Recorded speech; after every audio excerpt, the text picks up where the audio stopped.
নওজোয়ান ভাই, বয়স্ক বাবা, সবাই রে বল, এক মুমিনের বড় সিফাত, একজন মুসলমানের একটি অন্যতম বৈশিষ্ট্য যে সে বেহুদা অনর্থক কাজ থেকে নিজেকে বিরত রাখে। আমাদের প্রিয় নবী সাল্লাল্লাহু আলাইহি ওয়াসাল্লাম যখন মক্কার জমিনে ইসলামের দাওয়াত দিচ্ছিলেন, কালেমার দাওয়াত, তো মক্কার কুরাইশরা সর্বান্তকরণে হাজারো কৌশলে নবীজির কালেমার দাওয়াতের বিরোধিতা করতেছিল। শারীরিক নির্যাতন করত, গালিগালাজ করত, সাহাবায়ে কেরামের কাছে জুলুম অত্যাচার, ওনাদেরকে অনেক কষ্ট দিছে, নির্যাতন করছে।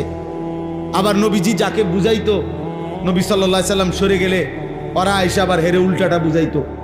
এরকম বহুভাবে তারা চিন্তা করত, বিরোধিতা করত, কিন্তু তারা দেখতো যে শত বিরোধিতার পরেও প্রতিদিন